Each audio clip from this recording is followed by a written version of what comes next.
année 2011, nous voulons être aussi prospères. Amen. Il ne faut pas avoir honte, bien-aimé, de demander de l'argent à ce Dieu qui est notre Père. Parce que l'or et l'argent appartiennent. Beaucoup de gens disent, ah, vous les chrétiens, vous ne pouvez pas être riches. Vous les chrétiens, vous ne pouvez pas avoir de l'argent. Non, c'est faux. Nous voulons la santé, nous voulons la victoire, nous voulons aussi de l'argent. Amen. Pour nous. Car nous ne sommes pas des pauvres. Nous ne sommes pas des misérables. Amen. Mais nous sommes des personnes puissantes. Nous sommes des personnes fortes. Amen. Nous sommes des personnes riches. Amen. Nous les chrétiens, dans l'église, on voit il y a des frères qui sont beaux. Amen. Des sœurs qui sont belles. Amen. C'est Dieu qui nous donne la santé.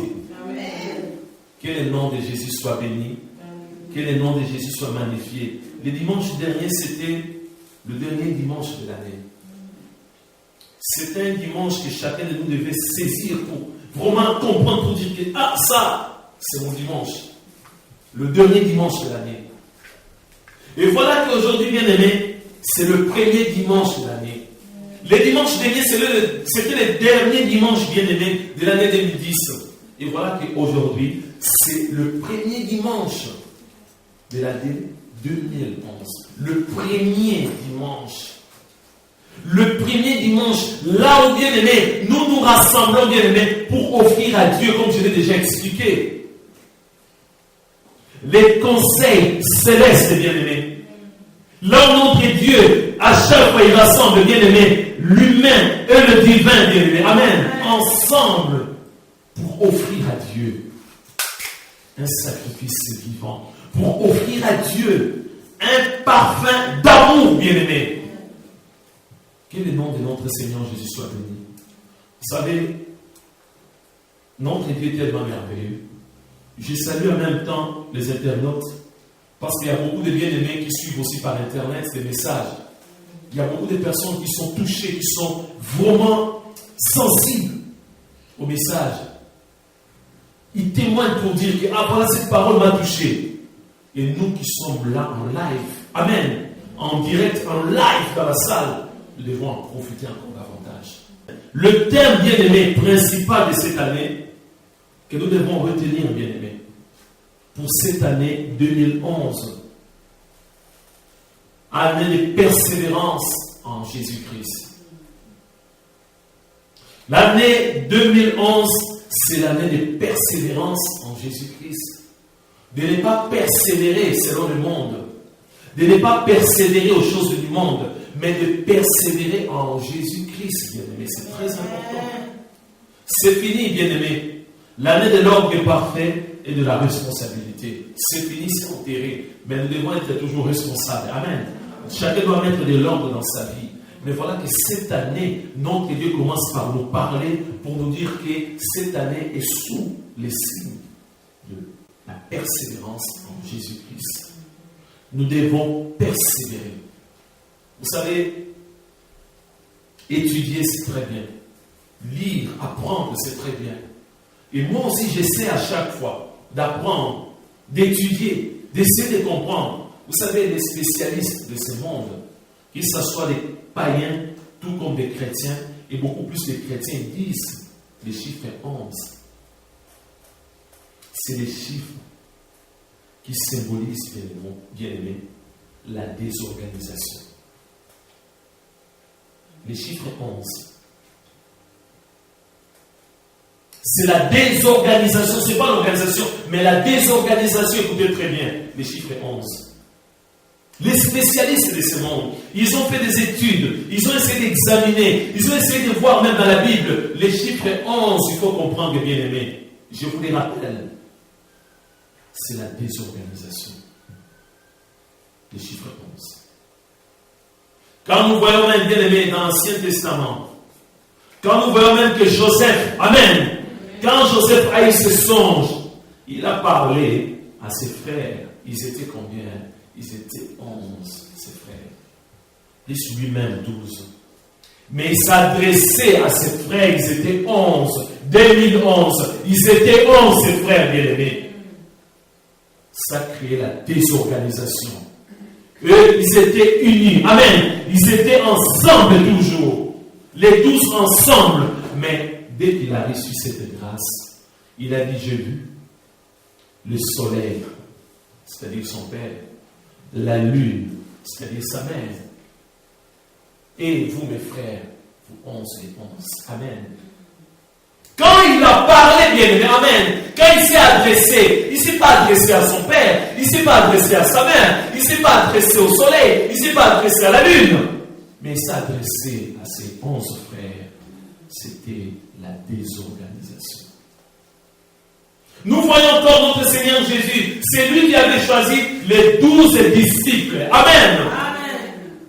Ils étaient tous des bien-aimés. Je vous parle parce qu'il y a des spécialistes qui ont parlé. Il y a des personnes qui ont eu la grâce de parler bien-aimés. Vous savez, il y a des chiffres. Beaucoup de chiffres qui doivent nous interpeller en tant que chrétiens. Jésus a choisi 12 apôtres. Ce n'était pas comme vraiment une simple élection comme ça pour dire, ah toi viens. La Bible dit que Jésus avait passé toute la nuit dans la prière. Il avait choisi 12 disciples. Mais l'un des 12 l'avait trahi. Judas. Pour se suicider. Amen. Et dans le groupe, bien aimé, ça a créé l'organisation, c'est ça? Non. Ça a créé quelque chose, c'était quoi? Les organisations. Ils étaient tous bien organisés. Bien aimés, c'était Judas qui s'occupait de la bourse, de l'argent, bien aimé. Mais cet homme a trahi Jésus. Ils se sont retrouvés à 11. Bien aimé, des symboles, il y en a beaucoup. Des versets, il y en a beaucoup. Mais moi, le Saint-Esprit m'a rappelé encore quelque chose. Les 11 septembre 2001, qu'est-ce qui s'est passé? Amen. Amen. Toujours 11. Ça a tout désorganisé, bien aimé. Il y a eu de morts. Voilà pourquoi ça doit nous interpeller cette année 2011. Ça doit nous interpeller. Je ne vous dis pas que cette année, Jésus va revenir. Non. Amen. On nous a enseigné le 2 derniers dimanches de l'année 2010. Amen. Nous ne savons ni l'heure ni le jour. Amen. Ni les anges, ni Jésus. Personne. C'est-à-dire qu'il ne faut pas interpréter pour dire que le pasteur a parlé de 11, le chiffre 11. Alors Jésus, non, je n'ai rien dit. Je vous ai donné l'exemple seulement de Joseph avec ses 11 frères. Je vous ai parlé aussi de Jésus avec les 12 disciples. Et un disciple a trahi Jésus, bien-aimé. Il s'est suicidé. Amen. C'est grave dans un groupe que quelqu'un puisse se suicider. Amen. Il s'est retrouvé à 11. Et pour terminer, je vous ai parlé bien-aimé du 11 septembre 2001, bien-aimé. L'attaque de 2 tours aux États-Unis, bien-aimé. C'était la désorganisation. Alors nous devons faire très très attention. Je pouvais vous donner, bien aimé, tellement de versets bibliques, mais le 11 septembre, ce n'était pas un hasard, bien aimé. Nous devons faire très très attention. Nous sommes des chrétiens, bien aimés. Chaque chiffre doit nous interpeller, bien aimé, en tant qu'enfant de Dieu. Tu ne peux pas être distrait, bien aimé. Nous ne pouvons pas être dans la distraction, bien aimé. Comme on nous dit, bien aimé, le chiffre 7, c'est le chiffre, bien aimé, de la perfection, bien aimé. Amen. Mais les 11, on nous a donné les témoignages ici, on nous a donné quelques exemples, on doit faire très très attention. Vous savez, bien aimé, moi, je ne suis pas là seulement pour inventer des choses ou peut-être à donner des termes comme ça. Non, c'est le Saint-Esprit qui m'inspire, bien aimé. Je prie, je jeûne, bien aimé. Non, je ne compare pas cette église à d'autres églises locales. Non, ça c'est notre église. Amen. Dieu nous parle dans notre église, bien aimé. Et Dieu m'a dit, voilà, en 2010, vous n'avez pas pu mettre de l'ordre dans vos vies. Amen. Je vous dis la vérité. Il n'y avait pas d'ordre parfait l'année 2010. Je n'ai pas vu de responsables dans la colonne de vérité. Où sont les responsables dans la colonne de vérité? L'ordre est parfait, n'est même pas là dans la colonne de vérité. Il m'a dit, voilà, pour 2011, c'est la persévérance en Jésus-Christ. Amen. La persévérance. La persévérance, bien-aimé. On nous dit, bien-aimé, écoutez bien, bien-aimé, la définition de ces mots. La persévérance. On nous dit persévérance, qualité de quelqu'un qui persévère. Amen. Persévérance. Qualité de quelqu'un qui persévère. Il faut chercher encore plus loin le mot persévérer. Ah, j'aime bien cette définition. J'aime bien cette définition. Persévérer, demeurer ferme et constant dans une décision. Amen. Demeurer ferme et constant dans une décision. Amen. Si aujourd'hui tu n'arrives pas à comprendre les thèmes principaux de cette année, ça va être très difficile pour toi. Commence déjà à comprendre, bien aimé, la définition, la signification de ces mots persévérer. Demeurer ferme et constant dans une décision. Tu as pris une décision, bien aimé, tu es ferme. Tu as pris une décision, tu es ferme. Amen. Je ne sais pas, maman Anne, pour le mariage, c'était la décision de papa, de ton père ou de maman? C'était la décision pour accepter. C'était ta décision, non? Ah oui, c'était ta décision. Peut-être c'était moi qui t'avais fiancé, je ne connaissais même pas. Amen. Une décision. Amen. Vraiment une décision qui est ferme et bien aimée. Quand papa Patrice s'est présenté pour dire ah je t'aime, oh qu'est-ce que t'es belle, oh là là.